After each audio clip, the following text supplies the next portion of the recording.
All right, let's talk about immersive experiences. In the rapidly expanding and advancing landscape of immersive experiences, the seamless integration of technology is paramount in creating memorable and engaging experiences, from virtual production to augmented reality, interactive installations to live events. This session explores how cutting-edge technologies are utilized to craft dynamic and captivating environments. And to moderate, I think, what can easily be called a true power panel, joining us here this afternoon, the owner of VCS Creative Publishing, publishers of CX Magazine, amongst other things. Would you please welcome Jason Allen? Oh, thank you very much for that introduction. And yes, we're here to talk all things immersive. So from my left, I'm just going to introduce our esteemed panel. It's first up, Anthony Bastich, who is the CEO of AGB Creative. Anthony's done quite a few things, of scale, including, being instrumental in the founding of Vivid, amongst other things, creation of Parchment Festival up in the Alice, Olympic Games, Com Games, just small corporate functions, really. And is an expert on the field of immersive. Next along, we have Drew Ferrers. He is the Head of Innovation and Training at Technical Direction Company, who are putting on this little talk. And Drew's been at the forefront of integrating new tech into live events and creating immersive experiences for quite some time now.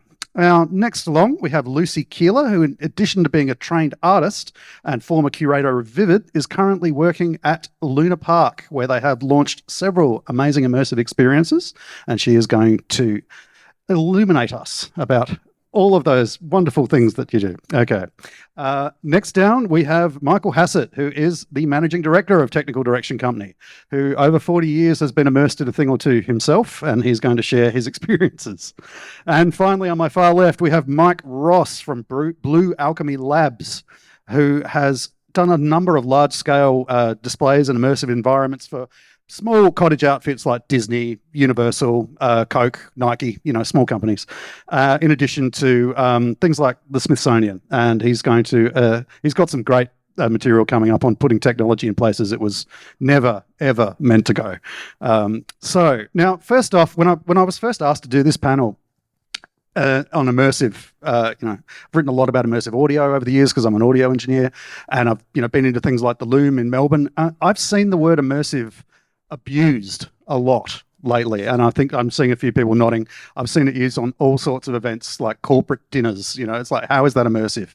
So the one thing I wanted to establish at the top of this panel is, with all this experience in the room, of what on earth we mean when we're talking about an immersive installation or an immersive event. So if I can start with you, we'll go in order. Anthony, what does immersive actually mean? Well, I think immersive to me means that it's an experience that evokes emotion. So whether, excuse me, that be by the technology that you're able to incorporate into your event or exhibition, but at the forefront of that is the story. So the narrative needs to be conveyed throughout, and if the narrative connects with somebody emotionally, then it's immersive because it's immersing you in the sense of emotion. Right. So it's about activating the brain to engage with everything about it. And the heart. And the heart. Okay. Now, Drew, you're probably a little bit more pragmatic when it comes to defining what immersive means. Yeah. Look, it's we at TDC, we cover so many industries. So the term like immersive really means something so different to people that are working in installs, people that are working in artwork, and people that are working in corporate presentation. So it really does mean something very different. But like Anthony, I think when all I can really do is sort of answer it from my own professional experience and what's really sort of happened and been experiencing with events, I'd have to say immersive really is where you're breaking down that fourth wall. So that traditional, like what we're doing right now, presentation where everyone's seeing everyone on stage, the business is happening in this box over here, and you don't need to worry about looking anywhere else because it's all happening right here. And there is a fake wall between us performing and the viewers that are there as well. And when I sort of think about immersive is where the audience members or the participants that are taking place really sort of have to look for other areas where the entertainment is really sort of coming from as well. So it can be coming from any other point of view within the actual space as well. And the audience member almost has to look for it. And us as purveyors of that technology and purveyors of entertaining that need to sort of help the audience members sort of search for that and help them with their journey on searching and being immersed in that experience. Okay. And Lucy, what does it mean to you? I'm going to throw out the word immersive. Excellent. Because it's exhausting. The experiences sector is what I think I might call it, is a brand new thing, which is this wonderful hybrid where we get to burn down the entire creative industries sector with all of its parts and its roles and its rules and its fencing around who does what and how you execute the process of delivery for production. We get to completely build it again, right? We're starting something new. We're all incredibly lucky to be working in the sector that we're working in right now because we are all doing things that no one's done before, and we get to write the entire playbook for how you do that. Very cool. Michael, 40 years of experience with TDC, starting off with things that most would describe immersive before people were using the term immersive. So what does it mean to you? Yes, well, firstly, I've got to agree with the sentiments of the previous three. I was trying to find a simple way to explain what this, I know, Lucy, you want to throw the word away, but immersive experience, and we're talking about the experience, not about immersive. And I found that you could use one word, or essentially it's two words, without proscenium. So typically, theatrical, you have the proscenium which creates the fourth wall that separates the audience from the action. And really it's a matter of trying to create an experience that takes that proscenium away and allows the audience to be engaged in some way, perhaps even to have more than one plane of reference. But Jason, you said, I don't know how you could have an immersive dinner, but I think That's my point. The word is abused a lot. You can. Well, you can, particularly years ago, and I don't know whether they still do them, but the theme dinners, the Knights of the Round Table and things like this, they were very early immersive experiences because the audience was engaged and they were able to react. They were able to be part of the entertainment. I'll stop there. Wow, we've gone all the way back to theatre restaurant. That's fantastic. Exactly, yes. Old school. And Mike, what does immersive mean to you? I think it's delivering that sense of awe and wonder. Kind of mirroring what Anthony said, it's invoking emotions. So, in the sense of taking people away from their everyday lives, even if it's only for 5-10 minutes, and letting them kind of remove those cares and just live as a kid, essentially. Just kind of go back to that essence of purity, really. Okay. Now, speaking of the fourth wall, I'm going to break it now. How many of you in the room would say you have worked on an immersive event? Just a show of hands. Okay. And how many of you are seeing it's something that you're going to be doing sometime in the near future? Yep. Okay. That's good.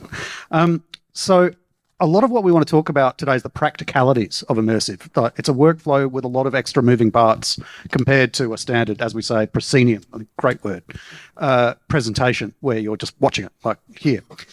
One of the main things that came up in a lot of the discussions before we had this panel is that technology and the people who are wrangling it and organising it really need to be involved from the get-go. Not, we can't really work in a way where we have creatives coming up with some wild and wacky idea that needs, flying unicorns and skyhooks. We really need tech to be involved at the outset of any inception. So, Anthony, from your point of view, working on things like, say, 200 Treasures at this Australian National Museum, can you just talk a little bit about that and what that exhibition was and how the tech got involved at the top? So we had we were asked by the Australian Museum to develop a concept for them which enabled more engagement for younger audiences. So they had the museum had recently refurbished their long gallery, and which was their original gallery.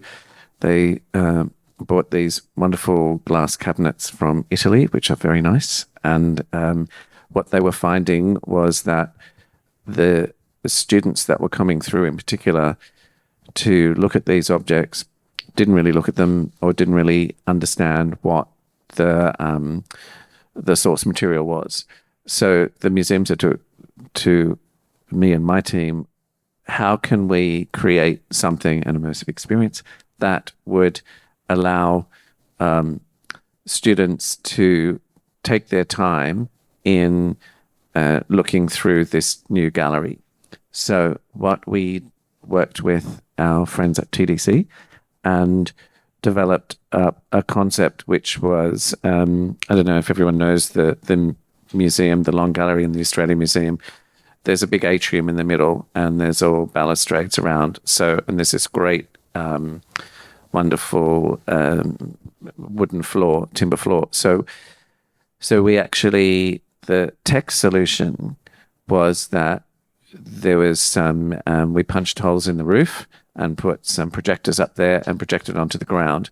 And then we, as storytellers, created a story around each of the objects that was coming out of the glass cabinet, and the kids then had their worksheets, and then they could see the object come to life, and that was so they had more of an emotive engagement with this exhibition, and it's still running. And that was about 4 years ago, and we're hoping to do a refresh soon. Okay. And Drew, were you involved in that project with TDC? Yeah, absolutely, yes. And look, when it comes to working with any installation in a space like that, especially a really old space, you have to be really, really delicate with outlaying a lot of that technology and this type of thing. It's very, very important. But to be able to realize the vision and actually bring it to life with the technology is just so important.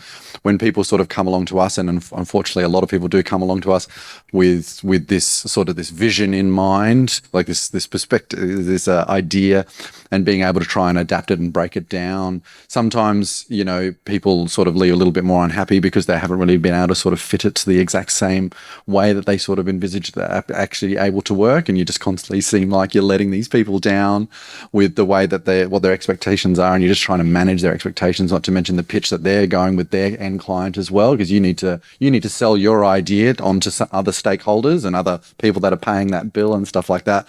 And when you've got that really big idea, being able to sort of realize it in reality with the actual technology first can certainly help really sort of gauge its practicality, of course also its cost as well, and then you can actually create and install something that's really got some good longevity and actually lasts a long time, because that's what you want it to do as well. You want it to last a long time.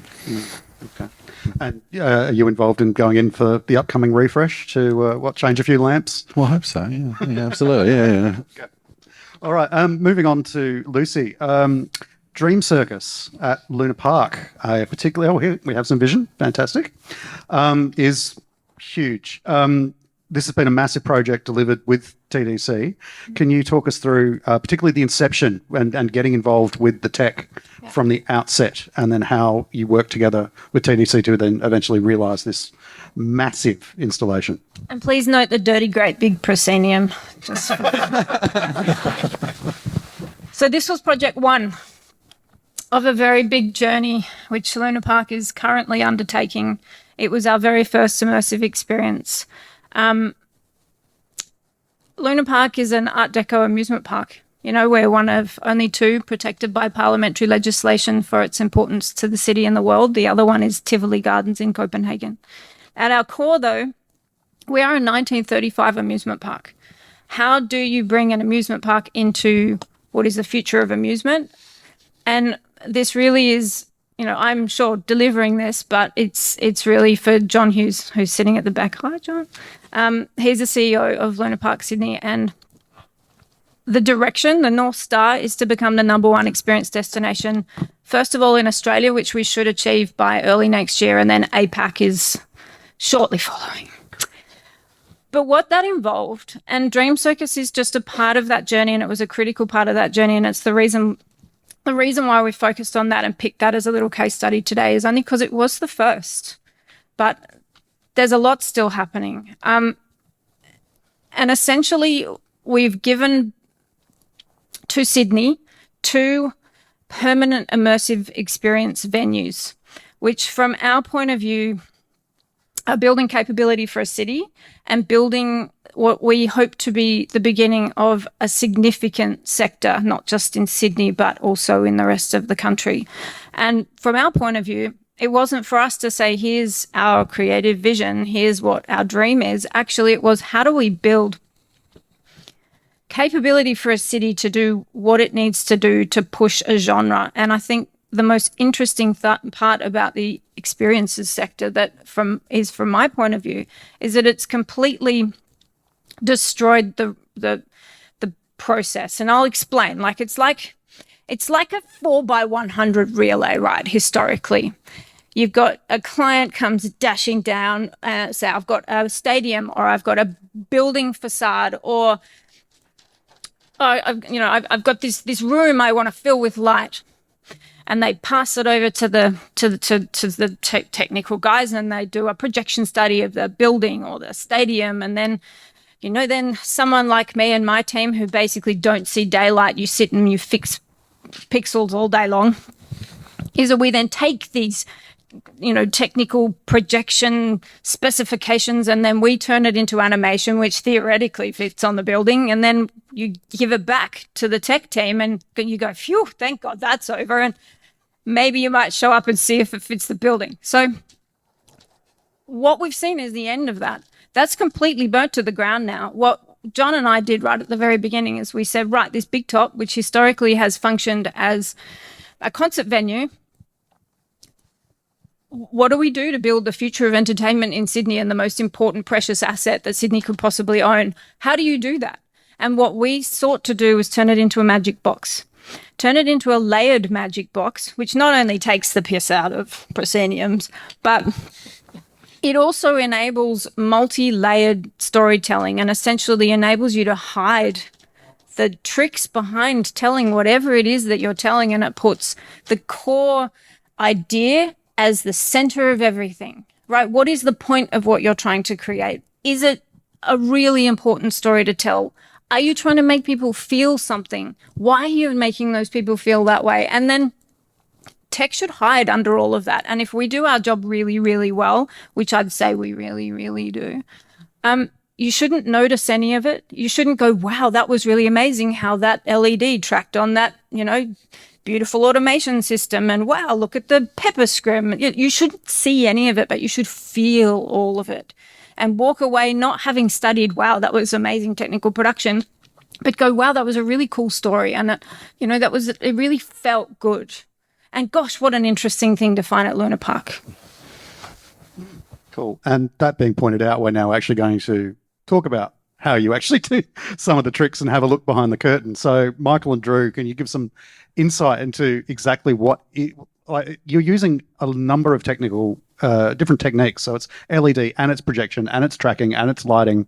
There's kind of everything running in there, isn't there? Yeah, there's a lot of technology sitting over there, a hell of a lot of projectors that we popped in, a lot of media servers driving all of that.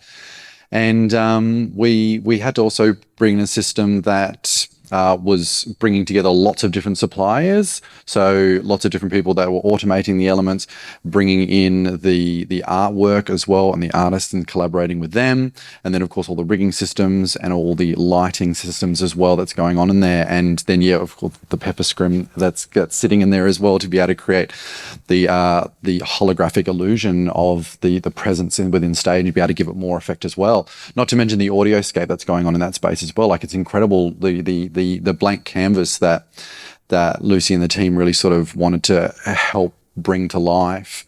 As much as the Dream Circus content, which is just absolutely stunning, and it has a brilliant narrative and a brilliant journey that's so immersive.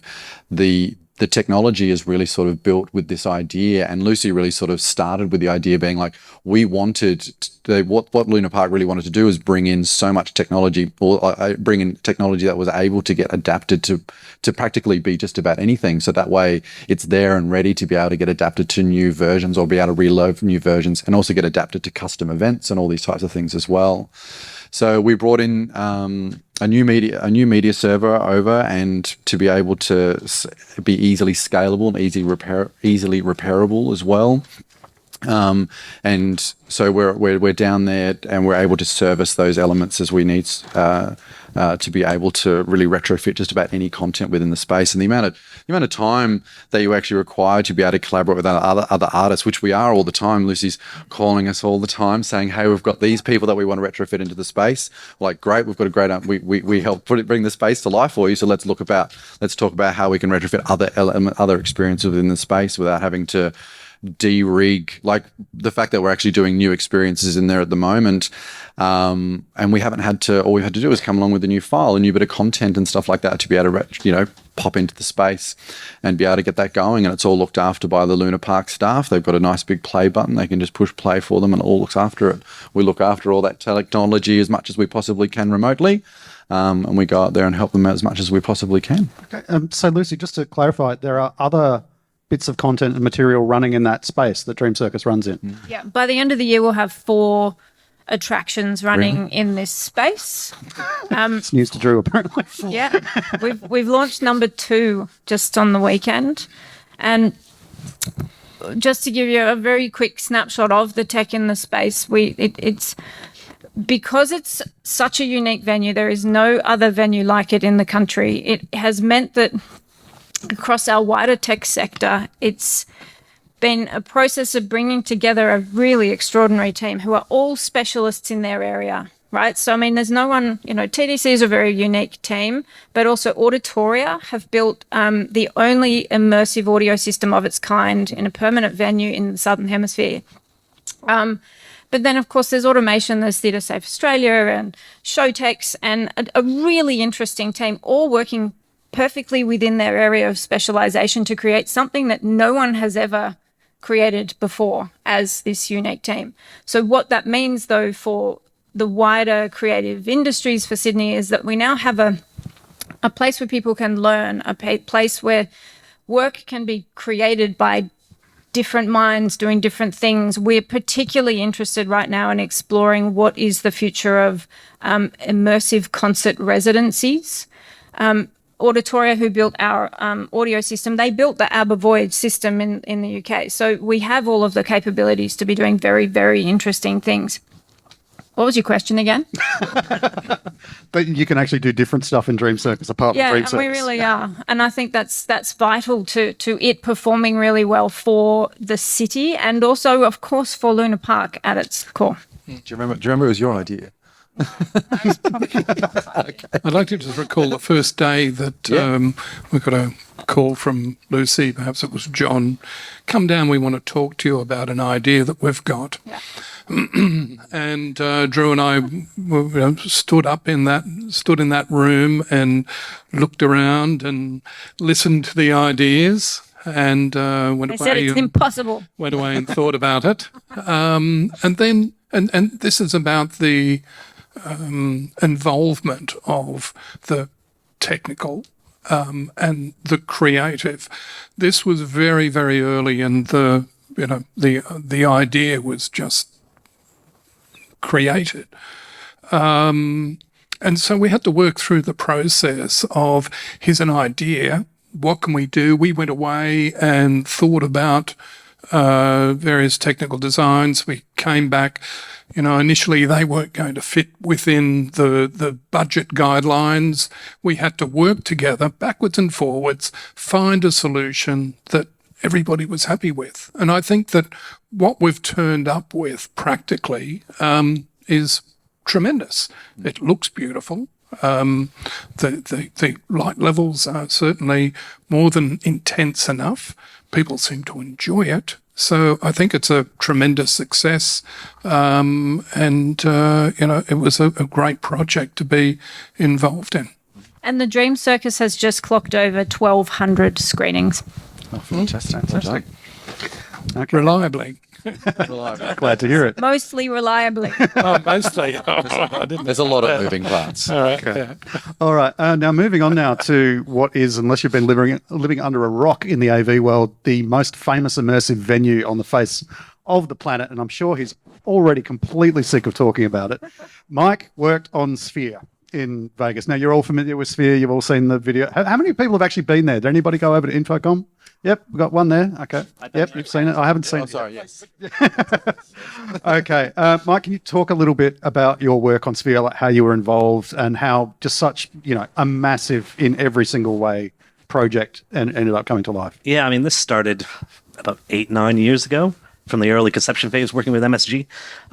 But what we did was we built a scale model version in Burbank. So they've got Sphere Studios in Burbank. It's about 1/20th scale. And my role was initially to help handhold U2 for their opening. So that way they were ready to understand what the scale of this was going to mean for performing. So we brought them in and we had 3 small sticks, so about this tall on the stage in the scale model. And they said, "What are those?" I'm like, "Well, that's you. That's you in scale to the entire Sphere." And you can see Bono on the edge, bit nervous. But we worked with the U2 team to kind of understand how to deliver content for a screen of that nature, as they never delivered something for spherical surface, let alone projection or LED. So working with them and their Disguise team, delivering ST maps so that way they could map that into the 7-sense system that was there. So that was my main role with that. And them, in addition to getting all of their occupancy ready so that way the outside could be used for advertisements, because oddly enough, they couldn't show anything outside until they had the certificate of occupancy inside to actually have it open 6 months afterwards. So spending a lot of time testing and getting that working, and just making 50 servers all synchronize together on a network in a whole format that had never been done before. So. And 7-Cent, is that the content delivery system? Yeah, 7-Sense is the content and pixel processing systems. Yeah. Okay, how many pixels are we talking about here? I know it's a stupid 16K by 16K, 12-bit 444. Right. And they're working on 4444 as well. So, so that's a lot of pixels. It's like 9 gigabits a second. So all, everything's super redundant. So red and blue streams for ST2110 mapping. So there's millions of points of redundancy. So of course, all those images you see online of the blue screen of death could never actually happen because the pipeline never actually touches the Windows desktop. So. You must have been quite relieved about that when CrowdStrike happened then. Yeah, very much so. Yeah, That's been an epic BSOD. I can't even log into the system. It's that locked down. So, wow. Yeah. So there's no actual outside tunnel into it? No, there's certain people they've got to get. It's almost like U.S. security clearance to get in. So there's only 2 or 3 people I know that can log in, and it's they have to be supervised while doing it. Well, that's just tempting to hackers now. Yeah. Just thrown down the gauntlet. Oddly enough, they're about to host a hackathon there. And they've got the biggest billboard in the world on the outside of the building. Exactly, Yeah, what could possibly go wrong? No pressure. So. No, that's completely fine. It'll be fine. Okay. But it's great because they use the outside as so I said they use a lot of competitions with local schools to actually do some design work, so that way they can then have their winning competition. So they explain how to create content using ST mapping, understanding what all that negative pixel space does and how to get rid of it. And they're teaching the next generation of immersive designers to utilize canvases like this. So they're using it as education as well as entertainment. And what do you think some of the artistic challenges of that canvas is? I mean, it's a ludicrously large amount of imagery. It's designing something that works for every seat. So I find that U2 did a lot with making things look like a cube, which looks really, really great if you're in that sweet spot. But if you're all the way on the far side of the screen, if you've ever been in a planetarium or you've been on, say, The Simpsons ride at Universal, if you're off to the side, it's not that great. So it's trying to design an experience that works. And I think with a dome this large, the content needs to be delivered very critically. So that way, even if you are on the far left, what you're seeing across still delivers that immersive impact. So, I mean, you have the benefit of the fact that the screen covers your entire peripheral vision, but you still need to deliver for every seat in the house. Well, the other thing is that experience, the immersiveness, starts from when you come in the front door. There is so much happening in the foyer areas as you go up the many escalators to get to your seating. There are just things to see and things to experience right from that first doorway. So it's not just getting into that dome and feeling that, because there are feelings in there. There's wind blowing, I believe, and there's vibration, and all of those basic haptic things, as well as the unbelievable sound and the vision just everywhere that you can look. Okay. Now, Anthony, just coming back to your good self, these technologies that are emerging, I mean, stuff like the Sphere's got famously a hollow plot sound system with its essentially adaptive wavefield synthesis beamforming that puts an audio image. By the way, they're on the Amber stand. If you should go and check them out, they're amazing. There's haptics coming through. What are some of the new technologies that are coming through that you've found that are quite caught your interest in the service of narrative, and how can you see yourself deploying them in your projects? Well, I'm not a technologist, so I'm more of a storyteller, and I see technology as sort of the paintbrush, and I look towards people like Michael and Drew from TDC to help us and imagine how we could convey the story to bring emotion with an audience. But I'm thinking that what I'm seeing, all those technologists that you mentioned is coming through gives us as storytellers different ways of conveying the message, which is really important, especially now, because audiences want to see what's current, what's ahead of the curve, and how can they digest a story. I think that the technology is the way forward. And what I'm seeing within different museums and gallery spaces is that the question is by those museum curators is what's the technology that we could use to tell the story that's going to get us a new audience. And as we know, every kid has got has grown up with a tablet or a phone. So we just have to be always conscious to look towards, companies like TDC to help us as storytellers convey the message. So you're talking about what are literally conservative institutions. They are set to conserve culture and narrative. And you made a point to me in previous discussions that you believe some curators are actually afraid of you. What is it like trying to get an inherently conservative organisation to kind of move with the times and try something new? Yeah, well, it is that I remember that conversation. It's not easy because the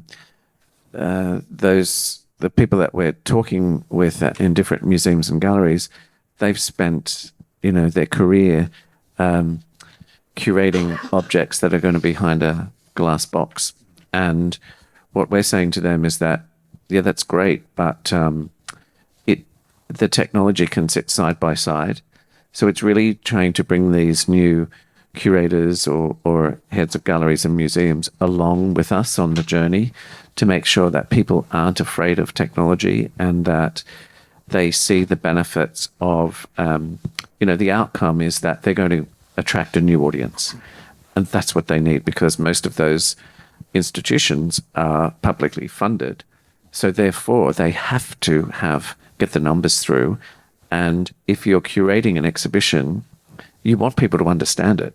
And you don't want people just walking through and thinking, yeah, okay, I'm gone. So you need that. The technology is definitely at the heart of it. And, and I said to somebody the other day, at one of those cultural institutions, you've got to jump on the bus now, the technology bus, because it's started, and you need to embrace it. And I think that that's what our message should be. Okay. Now, Lucy, just coming back to you, I'd loved your analogy of the old workflow of being a relay, and now we've effectively, as you said, burnt that to the ground. We're not doing it anymore. And you've asserted to me that there's not the big gap between the creative and the technician anymore, and it's to some extent they are the same people now. And ultimately, that could lead to the fact that, as you said to me, a show like Integrate could be pointless, I believe Yeah, you said. Integrate's pointless. We really wanted And to I'll bring that one out. explain why. So, yes, please explain. Quickly. Before you hunt me down and burn me like a witch. I love technology. I love exploring what you can do with it, but more than all of the tricks and toys and that entire expo down there, I think what I love most is technicians. And what I've noticed, being on the outside, not in the tent really, like I'm not as clever as even half of you. What I've noticed is that there is a sentiment changing, which I would actively campaign to 100% back and support all of the way. And that is that we're starting to find this wonderful shift where the technician is the artist and the artist is finally technical. We're finding this wonderful world where actually everybody is at the table at the start. What should we do? How should we do it? Is actually finally at the same time in the same place right at the front. That to me is incredibly exciting because actually what we do from here, everyone collectively as a sector, is that we push a genre into a whole new space by leading all of it together at the front. No longer do we have an artist or a creative with a here's my vision and a technology group or a bunch of technicians who are 50 times more interesting than the creative in the first place. And actually you smash everyone together. Gee, that's an interesting project. Well, I think one of the interesting things is going to be, excuse me here, but probably not necessarily the generation that I'm looking at here, but the generations that are coming up now. The people who, as Anthony said, have iPhones and iPads. Man, these guys are so sophisticated now. I mean, they're the people who are trying out, the Apple Vision. Yeah. Anybody actually played with one of those things? They are mind-blowing. And even though it is a device that you've got to put on your face, at some point in time, we're heading down the track where that won't be a device, that will be something that we will be able to see.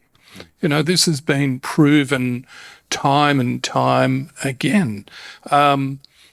Anybody remember the Motorola flip phone? That came straight out of Star Trek's communicator.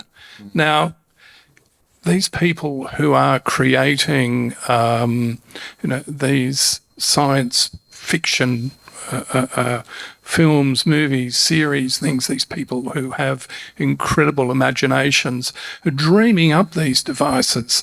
And then these younger generations are looking at these things and going, oh, well, I'll go and build that. And they do. So, my God, what are we going to be subjected to in the next 10 years? What are going to be the expectation of that generation of people as far as entertainment is concerned? Blows my mind. I'm way beyond trying to think of what these kids could do, but I think it's going to be very interesting to see what they develop and what we can look back on and see. Wow. Apparently, Michael wants us to become cyborgs as soon as possible. We're working on it. From the very near future to the distant past, Mike, we're going to talk about some practicalities of doing immersive actually at the coalface on site. Now, immersive is obviously about new technology, doing a lot of very new things in new spaces, but sometimes we have to do it in very old spaces with very old things. It could be museums that Anthony's working in, but you've got a couple of absolutely fantastic examples of some very, very old things that had some very new stuff put in them. Yeah, so we were tasked in 2018 in bringing it was the Fram, the polar ship, the Fram, which was one of the only ships that made it to do both the North Pole, the Northern Passage, and the South Pole. And this then got put in a museum. They built the building around the boat and then kind of left it there. And over the years, they started just printing out lots and lots of facts on walls.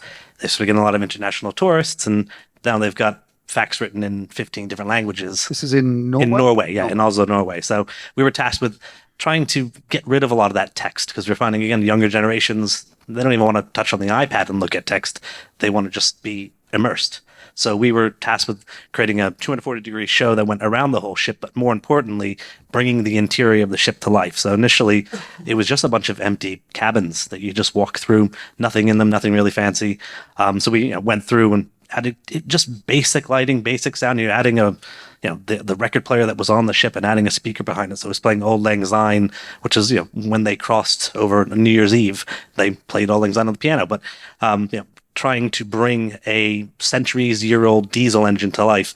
Think we managed to lower two 18-inch subwoofers down into the hull of the ship, and those things are never coming back up because it took 16 men to lower that down 3 stories into the bowels of the ship, and then trying to attach speakers to columns that are inside of ship that have been so covered in oil and grease over 2 centuries. We were breaking drill bits left and right. So it was trying to bring that to life. So we were able to bring the engine to life with just some audio and some lighting, to the fact that when you're on the deck walking past the old exhaust pipes, you could still feel and hear that rumbling from the engine. It was just bringing the boat to life was the immersion. So even just some colorful lighting down in the deck and some crates that mimicked what would have been them, but making interactives out of them. So like here on the image here, but just telling the story of the ship very, very subtly. We didn't need lots of clever technology, but we still had things like beam breaks as you walked into rooms, so you didn't have a cacophony of every room playing audio at the same damn time. It was able to be triggered as guests walk in. So it was bringing that kind of a ship to life and telling a new story without actually needing any words whatsoever. So this was all just done with music and ambiance and some wax figures. And there were a couple of notable surprises while you were working there? Yes, so we had a bunch of my guys were running fiber through the back behind the cabins next to the actual wall of the ship, and they fell through a hole and realized that they had found the toilet, or rather the head of the ship, that even the curator of the museum, who'd been there for 30 years, didn't know where it was. So they managed to, bust open the wall and put a door and made an exhibit out of it, but meant we had to relocate because that's the gap we thought we were going to put the server racks in. So they had to be lowered even further into the ship. So one thing that we had kind of said from the get-go with the creative was that we're going to need to have some liberty to be able to change things and engineer on the fly. And, creative gave us that go-ahead, knowing that we had their vision in mind as we were doing this, because nobody knew what we were getting into. Okay. And just coming back to Lucy now, we've got 10 minutes to go, by the way. We're going to get to your questions in a minute. But Lucy, in addition to Dream Circus, which was completely, conceived, delivered by Luna Park and yourself, you're now bringing in an existing intellectual property into the place, Lightbright. Oh, yep. Yeah. Can you just talk about the differences? We can talk about Lightbright. Yeah. You can? Yeah, there's a few things coming. We're about to make a very big announcement for Luna Park in the coming weeks, and I am not at liberty to do that. But the Lightbright we can talk about. So Lightbright is direct from the Illuminarium, and it's by Secret Location, who are in Canada, and they are a regular content creation company that create for Illuminarium. It's a really gorgeous immersive piece. It's a little bit more gentle than the Dream Circus. Dream Circus is a rollicking ride, and it's got a set of characters and takes you on a journey, whereas Lightbright washes over you, and it's actually gorgeous. And we're watching the audience exist within the Big Top space in a totally different way. Kids are running and rolling, and it's beautiful to see that the things that theoretically should make sense, actually that it does roll out and exist that way for that particular audience. It's beautiful. And technically, what's the difference in the workflow between completely creating something from the ground up and then getting something basically handed to you going, make this work? Is there, like, Drew, any? Yeah, look, we certainly, that's our first question. Absolutely. As soon as Lucy emails us and says, oh, by the way, we want to do this, we're like, right, we have a lot of questions that we want to be able to talk about. The great thing is because we looked after putting that installation to begin with, we understand unequivocally all the technology that's currently in that space and all the limitations that are currently there, because there are always limitations with these types of things. You can't just expect absolutely everything at every single turn. And we have a lot of very, very specific questions for the team over at Lightbright, exactly how they want to do it and what they want to do with that. We've been doing Vivid since it started. We've been collaborating with a lot of different artists internationally as well. And, you know, we're very good at starting that conversation, asking the right questions to begin with and communicating with those individuals. But look, these are really, really high-tech elements, and we can't expect everyone's understanding to be at our level of understanding. So there always is an element of sort of gauging their level of understanding of the technology, their education, if they're in a different country, and helping them through that process.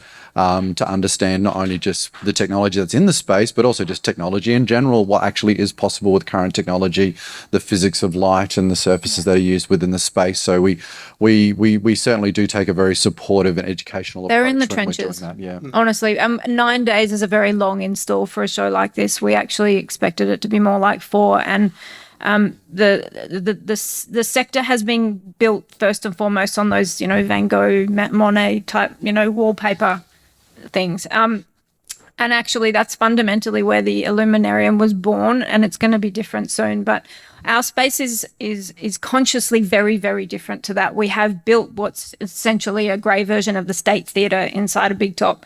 And it's very purposefully not big, bold, white walls with projection on them, because that's us backing what we believe is the future of the sector. It's actually narrative. It's more interesting than that. But what that means is that when you bring in a team who have essentially built for a big square box, they re-rendered it 9 times, and I think they patched like 30-something patches into the content, and they redesigned a couple of the full walls while they were on site, because actually they needed to integrate better into the architecture.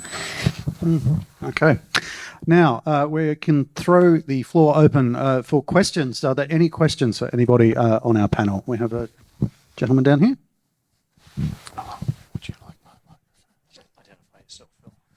G'day, Phil from CQ. I think Anthony touched on a little bit. How much does the content drive what technology choices you make versus technology restrictions and then developing content for it later on? Well, for me, it's always the story first. So the narrative is the most important, in my view, because I'm trying to tell a story, and I need to be factual. I'm working with museums and galleries. We need to be factual. We need to be creative, and we also need to be creative technically as well. So like a good marriage is where they both fit together, and so the story can be conveyed as it should be, but the technology enhances that journey. Any other questions? Oh, we've got a couple.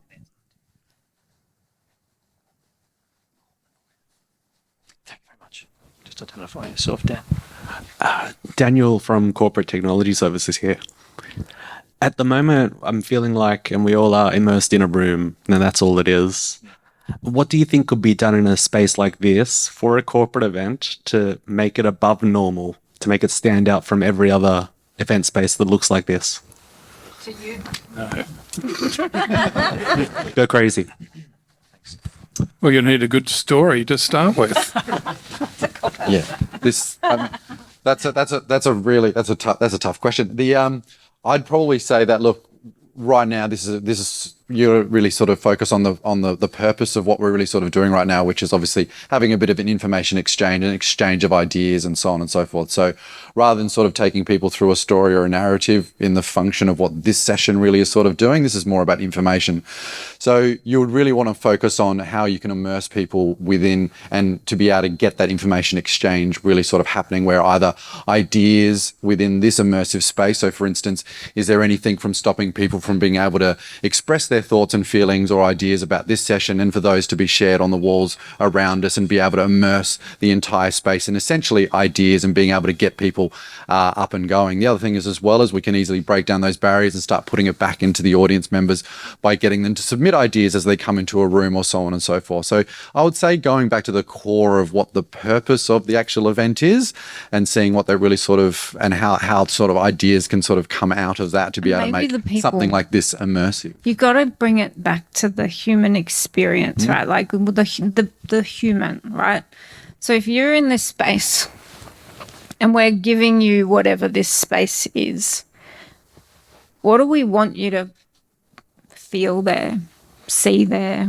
Like, what do we want you to leave the room having gained or felt or saw? And then how do we want you to be in relation to other people within that space? You know, is it something that's frenetic? Is it something that is, we actually want you to just go, oh, actually, I'm really glad I stepped into that space because now I've found a lovely lower karma level. Like, what do we need you to leave with, I think is going to be the core driver. And then to Anthony and go, how are we going to take you there from a story point of view? And then how are we going to do it? How are we going to do it?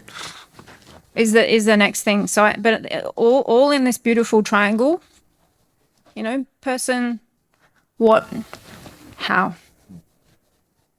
Okay, we had another question up the back. Man in the purple shirt. The last one, Jess. Last one. Coming. Thank you very much. How do you make video content for a sphere? Is Sphere the new standard? Should all new builds be spherical? Are we going to see them across the city? I don't think spheres are going to be. You're not going to see every city having a sphere in it. I think it's understanding how to deal with peripheral vision. So I did some work years ago with Universal upgrading Minions into a dome from a flat, and it was kind of understanding what that kind of design eye point was in the middle, and knowing that most of your content's going to be here, but you need other things happening around here to Is keep someone people thinking about a engaged. camera that just, For records it? the most part, like the Postcards of Earth film Atmosphere is a custom 360 camera that they've used. But again, they've got the direction they want that the main focal point has been kind of predetermined. So it's mainly just determining that and making sure that your key action is always happening still in front of you. So it goes back to the IMAX days. I mean, it's just really a larger next generation version of an IMAX theater. But I don't think it's the next. It's going to replace every flat screen in the world. Okay, that's our panel for today. Thank you for your questions. Thank you to Anthony, Drew, Lucy, Michael, and Mike.